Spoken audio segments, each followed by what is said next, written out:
And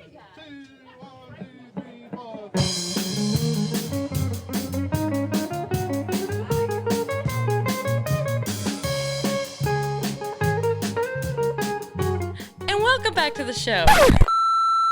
Hey, Makky, I want... What? Wait, what just happened there? It was a Brenda thing. Coming up on Around the Bend with Brenda Lynn, one-on-one with Makky Kaylor. You know, people refer to the Muletown sound, and I'm just happy to be a part of it because there's so much that is infused into the Muletown sound. I'm sort of at the crossroads of country and soul with what I do musically. We're just a stone's throw from the the grit and the soul of Memphis and the cosmopolitan twang of Nashville.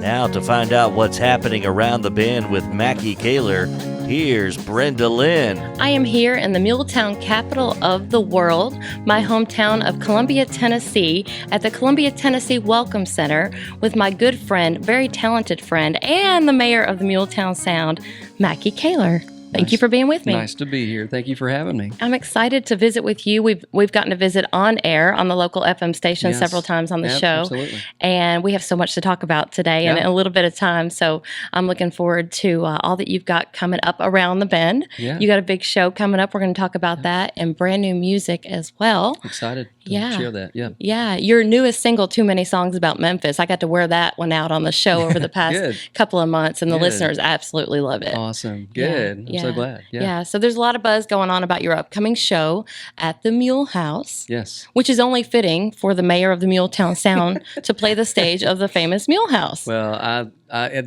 they have done such an amazing job. I told somebody today, it's a masterpiece. Yeah. That place, they did it so perfectly. It's just audio, visually, it's stunning. Just every little detail of the place. My daughter's getting married, and so we looked at all the little back rooms and everything in the place. So not just the main concert hall, but just every little piece of that place is amazing. So we're very fortunate to have it here in Columbia. It's just a great music hall. Yeah. So for people that have never heard of the Mule House before, you just described how amazing it is. But Blair Garner, tell us a little bit of the history and how long the Mule House has been here. It just came in over the past just the past couple year and of years. Year and a half. Yeah, and of course Blair is a very well-respected country music broadcaster and has been around, that world for a long time. So he understands how important it is to have, great audio and that sort of thing, and visual and create something visually for people to come and enjoy a live music experience. So they've definitely done that over there. It's beautiful. Yeah, it is. Absolutely. March 19th, Makky Kaylor is going to be there, 7 o'clock, and the tickets are already on sale at themulehouse.com. Themulehouse.com. You can get your tickets. I plan on being there. We got a bunch of friends coming. Good. So more and more buzz the closer it gets to March 19th. Yeah. But I want to go back a little bit. You are originally from Memphis. You built quite the career in music your entire life. Moved from Memphis to Music Row, spent lots of time there, created a bunch of great songs, did a lot of demo work as well. Now you're in Muletown, which I know you're very passionate about. But I want you to speak a little bit on your history. Oh gosh. Well, I mean, I grew up in the music business, basically. So by the time I was 15, had a band, and we were playing all over Memphis and Beale Street and everywhere around that area, and just that's what I teethed on. Mm-hmm. Had been writing songs and continue to write songs. That's just I'm chronic. I'm a chronic songwriter. So I did that with my band, and we played live all across the Mid-South. And then when I was 18, I began my session singing career. Started out doing commercial jingles. You turn on the TV in Memphis and hear something, being some kind of product or whatever, and that was me, usually. You got one of your jingles for us? Oh, gosh, I don't know. Well, there's a lot of them. I don't know. William Sausage is one I don't know. Okay. Comes about popping and crackling. I don't know. But anyway, there's been a whole lot of those. But so I did a lot of those commercial jingles in Memphis, and then by the time I moved to Nashville, there was a songwriter named Dickie Lee, who's in the Songwriters Hall of Fame, that took me under his wing and really opened some doors for me to meet a lot of people in the music industry. So as a songwriter and session singer, originally a jingle singer, but the more I did those and the more I was writing with people, they wanted me to sing their song demos. So I became a very busy song demo singer on Music Row for a lot of years, and very, very blessed to sing demos for these guys and women that are in the country music or Songwriters Hall of Fame. Got people like Harlan Howard and Hank Cochran and Randy Goodrum and Dickie Lee. I mean, it's just so many, and just such a blessing to be able to sing those songs just right off the hot off the pen. And I was the first person to get to do that. So, and then they would pitch those and hopes that an artist would record those and that sort of thing. So that's really I learned a lot about songwriting from not only writing with those people, but also just singing their demos, because you have to sort of deconstruct those songs and then put them back together when you're going to go in the studio and sing them. So it's just been a blessing. I mean, literally, just to be able to do that. So it's that's sort of how I built that part of my career. But then I got. I was doing that a lot on Music Row, and then I had some health issues, and so that I took a little hiatus from that, and then ended up doing a couple of years starring in a musical in Pigeon Forge, and we had a place over there, and I loved living over there. But then came back to Columbia, and just fell in love with everything Columbia, everything Muletown. I love it here. So I've been here a long time now, though. I've been here about 18 years. Okay. You're local. Well, these days, I guess I am considered a local. Haven't been here that long, but moved here from Franklin, and just absolutely love Columbia. Love the people. There's just a neighborliness and a kindness, among the community, which is just a wonderful thing, just that warmth of community. But there's also a lot of energy here, creatively. It reminds me of old Music Row in some ways, because there's a lot of new folks moving here that have a lot of creativity and energy in the music community, but also in other crafts. Yeah. Be it independent coffee companies and shops and that sort of thing. So I just absolutely love being in Columbia and being part of it. And people refer to the Muletown sound, and I'm just happy to be a part of it, because there's so much that is infused into the Muletown sound. Yeah. I've said for a long time, I'm sort of at the crossroads of country and soul with what I do musically, but it's a perfect place geographically for me to live too, because Columbia is, we're just a stone's throw from the the grit and the soul of Memphis and the cosmopolitan twang of Nashville. We're just right here, and I love being exactly where I am right now. I just love Columbia. Well, you can tell, and everyone that knows you knows it as well. You love to play locally. You got to be totally psyched about playing the Mule House, because it's your favorite town, and it's called the Mule House. Yes, absolutely. So that's exciting. I am. So your unique sound that you have, the Makky sound, what did you grow up listening to? Oh, that's a good question. Well, so I have two older brothers. Excuse me, and they're quite a few years older than me. So I consider that also a very fortunate thing, because I grew up they were listening to Memphis Soul and all the stuff that was, hot off Stax Records and even, Sun Records, of course, and everything that came out of Memphis back then.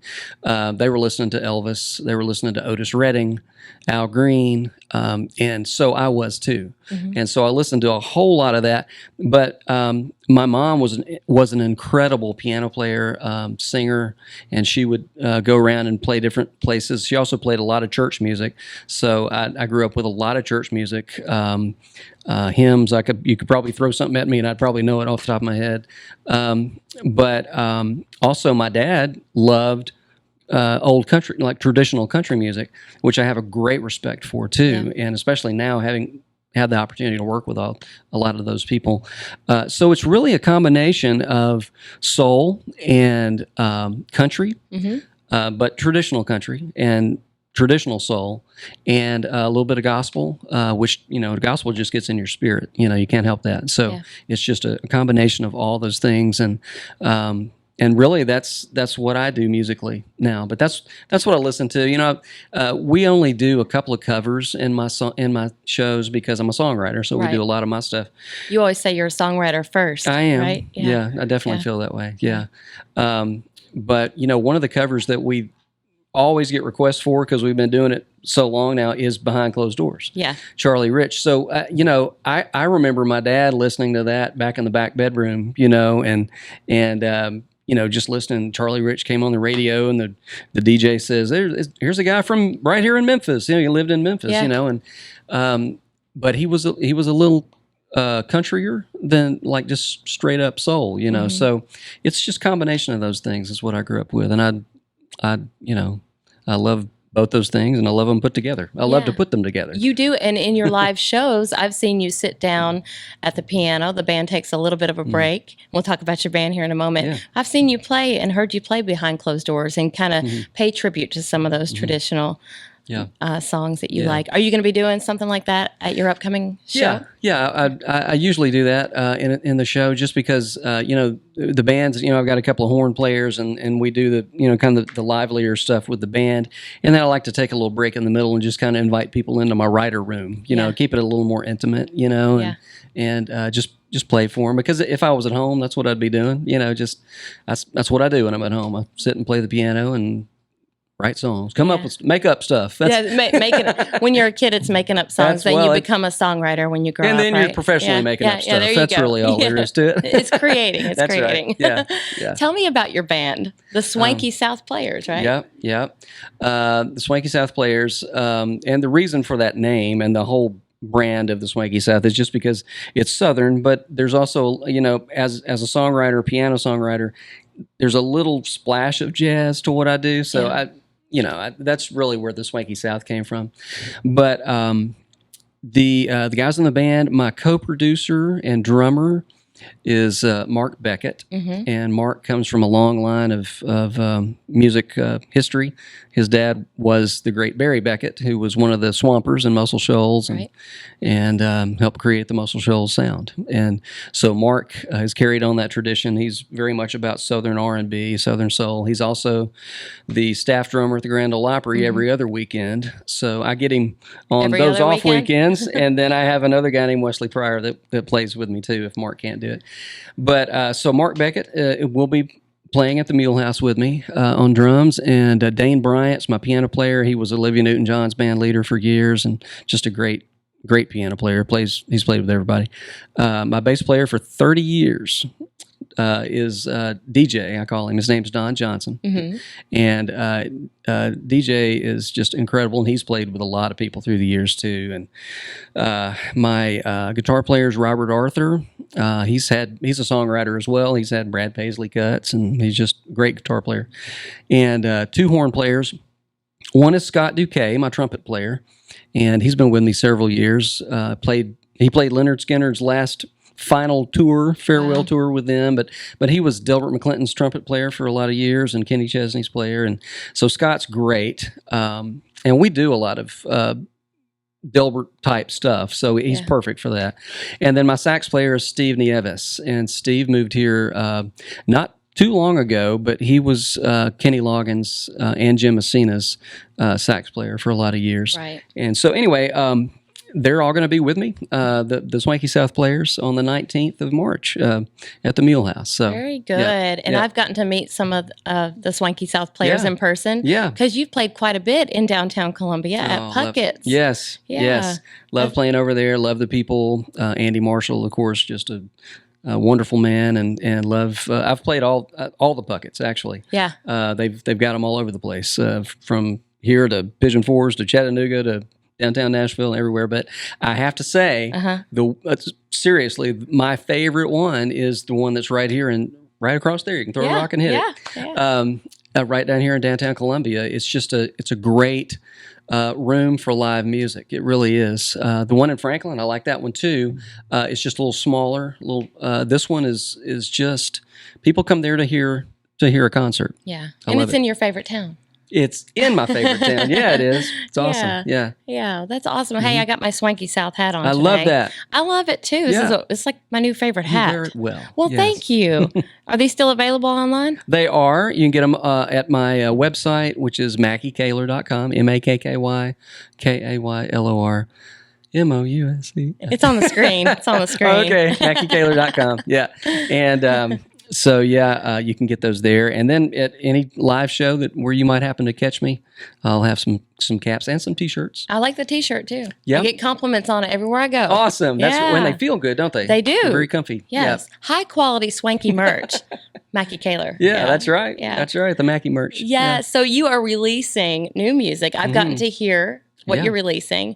A digital release is what you're doing. So this March 19th show, you're going to be celebrating and releasing brand new music. You've already got your song, as we talked about earlier, Too Many Songs About Memphis is out there. It's out there in getting the radio play and all that good stuff. Yeah, and it's available for download as well.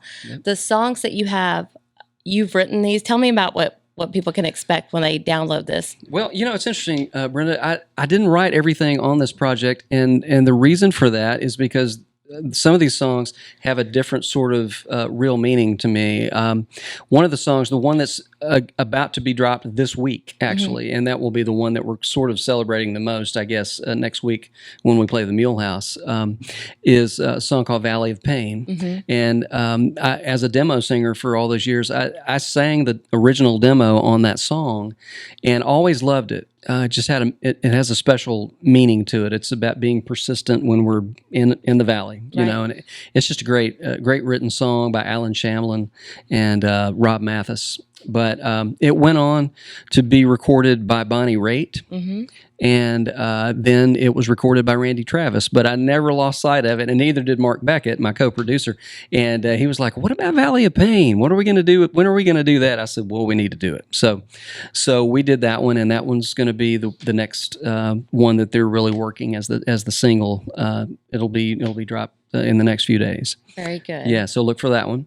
The other ones, there are 2 songs on the project that are Delbert McClinton previously recorded songs that Mark's dad, Barry Beckett, produced. And they didn't get much airplay, but they're just great deep cuts, from Delbert. And so be looking for those. One's called My Baby's Lovin', one's called I Want to Love You. And we just kind of do our version of them. But so there's those. And then I did write Too Many Songs About Memphis with Gary Nicholson. Right. And let's see, what else am I forgetting on that project? Did I name them all? I can't remember. Anyway, so yeah, there's some that I wrote on. Oh yeah, there's another one that I did write by myself. I wrote that one with my favorite co-writer, me. Oh, good. I do like writing by myself a lot. That's probably my favorite thing. I do. But so that one actually is called How Our Love Song Is Played, and that was inspired by a phone call I had with my uncle, who my aunt had died just not too long ago, and I was talking to him on the phone, and he said, well, one of these days when I make it out to your show, he's in his late 80s, he said, but one of these days I'll try to make it out to a show, and maybe you can play our love song. I said, well, I'll play it my way. And he said, well, everybody's got their own unique love song, don't they? And I said, yeah, they're all played a little different. So I thought, that's a song. So I wrote the song How Our Love Song Is Played for him, as a tribute to him. Yeah, it's a great song. Thank you. All of it is. Thank you. Back to the River will be available. That's the other song. Yes. That's the name of the project. I was throwing that one to you. Thank you. Yeah. So I've got Back to the River on there as well, which I did not write. But again, kind of a Memphis, going back to the Memphis, thing. I one of my music heroes growing up was Tony Joe White. And so Tony Joe actually wrote that with Susan Tedeschi, who I love too. So it's called Back to the River, which is the name of that project. Yes. Yeah. Thank you for reminding me of that. Oh. Yeah. Thank you for commenting on it. Thank you for the great music.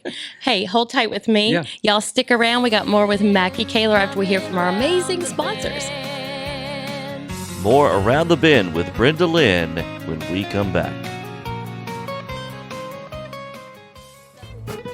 Hey, this is Brenda Lynn Allen, and I want to tell you about my friends at Accents and Antiques in downtown Columbia, Tennessee. I love to visit that amazing store. The vibe in there is great, and they always have new merchandise. They also have so many unique antiques to shop around at, so if you're going to go visit, make sure you give yourself some time to look at it, because there are 2 floors to explore. They have everything from comic books to new clothing to vintage clothing, unique antiques, and great home decor. They are located at 3738 Public Square. They're open Monday through Thursday from 10 to 5, Friday and Saturday 10 to 6, and Sundays from noon to 4 o'clock. Accents and Antiques in downtown Columbia, Tennessee. 2 floors to explore. On Fire Concerts presents a hot summer series featuring Billy Dean March 24th in Bell Buckle at the Banquet Hall. Also, Jimmy Wayne March 31st in Bell Buckle. Gene Watson, the Hutchinson Brothers, April 23rd, McMinnville, Tennessee at the Park Theater. A Tribute to the King May 13th back in Bell Buckle. The legendary Ronnie Millsaps, May 28th, McMinnville, Tennessee at the Park Theater. The Oak Ridge Boys, June 17th with Mickey Gilley and Aaron Enderlin on August the 27th. Get your tickets at onfireconcerts.com. Something's coming round the bend.